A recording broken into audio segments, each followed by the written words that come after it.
Hello dear students, आज हम यहाँ पर डिस्कस करते हैं एक बहुत ही बेहतरीन सवाल जो कि परेशान किया होगा आपको और सोल्यूशन उसका समझ में नहीं आया होगा। उसका डिटेल सोल्यूशन मैं आपको इसका बताने वाला हूँ। मैट्रिसेस के ऊपर ये क्वेश्चन है।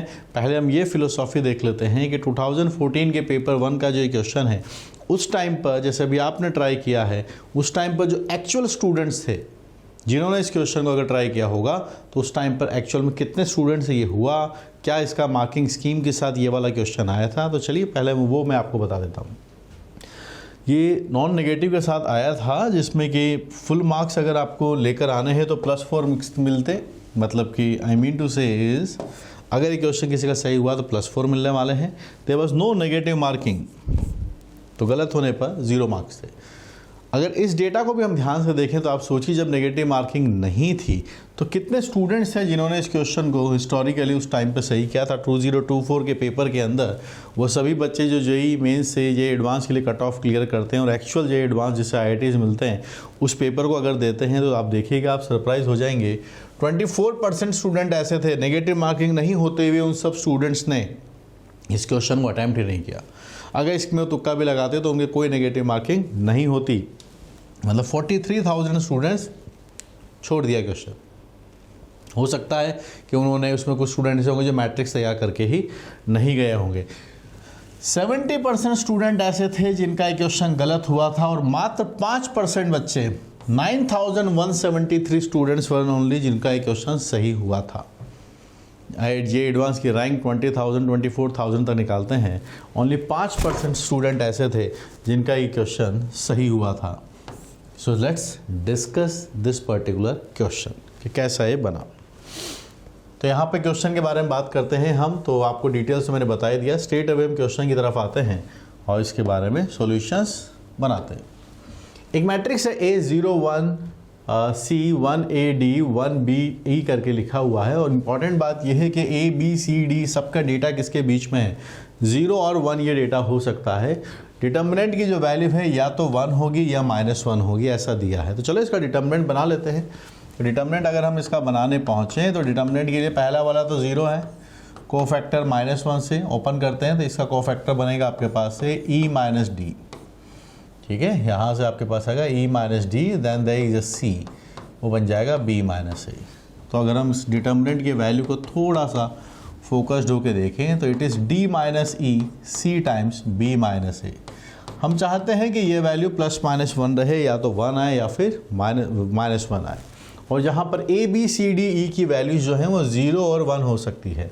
अब इस इक्वेशन की पॉसिबिलिटीज़ के बारे में हमें सॉल्व करके बताना है कि कितने ऐसे मैट्रिसेस बनेंगे। ऐसे काउंटिंग वाले केसेस वाले क्वेश्चन यूजुअली डिफ़िकल्ट होते हैं और एग्ज़ाम टाइम में इस प्रेशर के अंदर उसको फेस करना और सॉल्व करना बहुत ही अलग बात है, क्योंकि अगर एक आध केस भी अगर कम काउंट हुआ तो मार्क्स नहीं मिलेंगे। Although there is no negative marking, पर जो मेहनत और जो टाइम गया है वो 0 हो जाएगी। चलिए, तो थोड़ा सा कॉन्शियस रहते हुए ध्यान रखना है। C यहाँ पर B-A से मल्टीप्लाई है तो यहाँ पर 2 बातें हैं। पहला केस तो ये है कि जब C की वैल्यू 0 है, C अगर 0 हो गया, क्योंकि 0 और 1 हो सकते हैं, C अगर 0 हो गया तो आपके पास डेटा बनता है D-A की वैल्यू +-1 पॉसिबल है। तो आप बताइए D और E की क्या क्या वैल्यूज ली जा सकती है। आप 1 और 0 ले सकते हैं, ठीक है, और क्या क्या डेटा ले सकते हैं, आप 0 और 1 ले सकते हैं। दूसरा डेटा ये है, और कोई पॉसिबिलिटी नहीं, ये 2 ही पॉसिबिलिटीज़ है। D-E अगर 1 0 लेंगे तो वैल्यू 1 आएगी और 0 1 लेंगे तो -1 आएगी। लेकिन वहीं पर A और B अभी हमारे पास बचे हुए हैं। A और B कुछ भी हो सकते थे 0 और 1 में से, क्योंकि C B- से 0 से मल्टीप्लाई होकर ओवरऑल 0 बना देगा। तो A के पास 2 ऑप्शंस हैं, B के पास भी 2 ऑप्शंस हैं और 2 ऑप्शंस हमारे पास यहाँ से आए हैं। तो टोटल अगर हम देखें तो टोटल हमारे पास ऐसे 8 मैट्रिसेस यहाँ हमारे पास बन जाएंगी। कितने एलिमेंट्स आ जाएंगे इसके अंदर, 8 यहाँ पर मैट्रिसेस बनाई जा सकती हैं इस पर्टिकुलर केस के लिए। दूसरी पॉसिबिलिटी की बात करते हैं जब C की वैल्यू है 1, क्योंकि 2 ही डेटा हो सकते हैं, या तो 0 होगा या फिर 1। C अगर 1 हुआ तो फिर इस इक्वेशन को थोड़ा देख लेते हैं। ये इस तरीके से बनेगा +-1, थोड़ा और इसको मॉडिफाई कर सकते हैं, B+D और A-E +-1, ये डेटा लिखा हुआ है। इसके अब हमें कॉम्बिनेशंस बनाने, तो केस नंबर 2 में थोड़ा सा हमें सोचना होगा कि क्या डेटास बनाया जाए।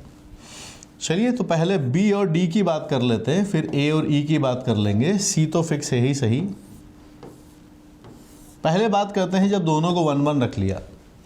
अगर बी और डी दोनों की वैल्यूज़ 1 1 है तो यहाँ से डेटा कितना आ जाएगा, 2 आ जाएगा।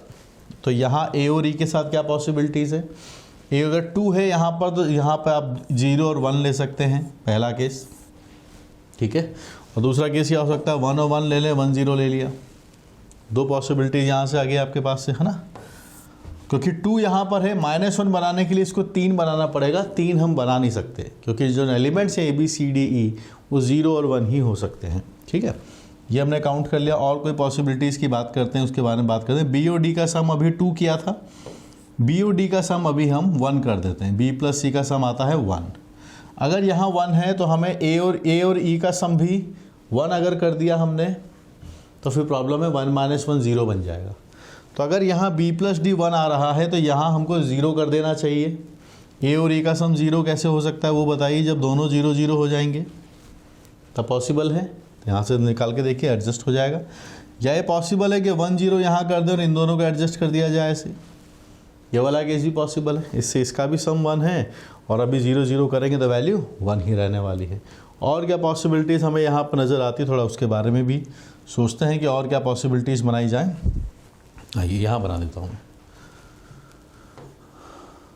बी डी ए ई। अभी b प्लस डी का सम 2 लेके आए थे, अब यहाँ b प्लस 2 का सम कितना आया है, 1 आया है। और कोई पॉसिबिलिटीज़ के बारे में सोचें, क्या हम कुछ 1 अगर और लेते हैं यहाँ पर, सपोज़ कीजिए 1 सम है। और एक और काम कर सकते हैं कि ए और ई दोनों की वैल्यूज़ को 1 1 रख लें, तो इसलिए इसका सम तो 1 आएगा लेकिन इन दोनों का सम 2 आएगा और 1 - 2 बन जाएगा -1। ये भी एक पॉसिबिलिटीज़ है, ठीक है। दूसरी पॉसिबिलिटी ये भी बन जाएगी, आप रख के देख सकते हैं। अब तीसरा केस हम बनाते हैं, अगर दोनों का सम 0 हो जाए। हमने सम 2 देख लिया, सम 1 देख लिया, अब सम 0 हो जाए दोनों का, तो यानी ये दोनों डेटा हमारे पास 0 0 बन गए। जब ये दोनों डेटा 0 0 बन गए हैं तो फिर क्या पॉसिबिलिटीज़ है, सामने 1 आए या -1 आए। 1 तो पॉसिबल नहीं है क्योंकि माइनस के साथ आएगा। आइदर वी कैन टेक 0 1 और वी कैन टेक 1 0, ठीक है। तो एग्ज़ाम में ये सोचना एक एक केस के बारे में, इसी बात के मार्क्स होते हैं। फॉर्मूले पूछ लेते हैं वरना बोर्ड की तरह। जेई मेंस, जेई एडवांस और बोर्ड के एग्जाम में यही डिफरेंस है। जो क्रूशियल टाइम पीरियड पे सोचना सीखता है, डिसीजन लेना सीखता है, एक्यूरेसी मेंटेन करता है, वही देश के 1% इंजीनियर्स के अंदर काउंट होने लायक वो बच्चा बन जाता है। ये एडवांस के अंदर पेरेंट्स बाहर वेट कर रहे होते हैं, साल भर का पूरा एक ओवरव्यू हमारे दिमाग में आ जाता है कि हाँ आज today is the final day, today is the actual day. उस सिनारियो के अंदर परफॉर्म करना थोड़ा सा एक पैनिक भी क्रिएट करता है। बट अगर हम प्रैक्टिस करते रहें, सवालों को ढंग से देखते रहें, एक अप्रोच बना के रखें, रिवीजन ढंग से करते रहें, तो we can always do that, ठीक है। तो कितने केस यहाँ पर बने हैं, 8 मैट्रिक्स यहाँ आई थी, 1 2 3 4 5 6 7 8। सो 8 यहाँ पर आ गई हैं। दोनों को अगर हम सम करके निकालते हैं तो हमारे पास से 16 आ जाएंगे। सो नंबर ऑफ एलिमेंट्स हमारे पास यहाँ से बन के आएंगे 16। और ऐसे बहुत सारे क्वेश्चंस आपको मेरी अलजेब्रा वाली बुक के अंदर भी सॉल्व करने को मिलेंगे गाइस। तो अभी आपने देखा कि इस क्वेश्चन को पूरे भारत में सिर्फ 5% स्टूडेंट्स हैं जिन्होंने सॉल्व किया था। तो थोड़ा सा सिर्फ केसेस ही बनाने थे, पर ये सॉल्यूशन देखने के बाद हर चीज़ हमें ईजी ही लगती है। एग्ज़ाम में सोचना बिल्कुल आप सीख सकते हैं अगर आपके पास राइट रिसोर्सेज हो। और रिसोर्सेज के लिए you can always refer to my books. Algebra में आपको ऐसे बहुत सारे सवाल दिख जाएंगे। कैलकुलस की प्रैक्टिस के लिए कैलकुलस की बुक भी है, ट्रिग्नोमेट्री है, वेक्टर 3D है, और कौन सी बुक बची है अपने पास है, 3D एंड वेक्टर। और प्रीवियस ईयर बुक है वो भी अवेलेबल है। You can always refer these books. और अगर आपका ये एक एग्ज़ाम पास आ गया तो you can refer these books to your juniors, ठीक है। और मुझसे लाइव कनेक्ट करने के लिए you can always install the app Uplift JEE. बस we are available there to uplift your GE preparation. Thank you guys. See you.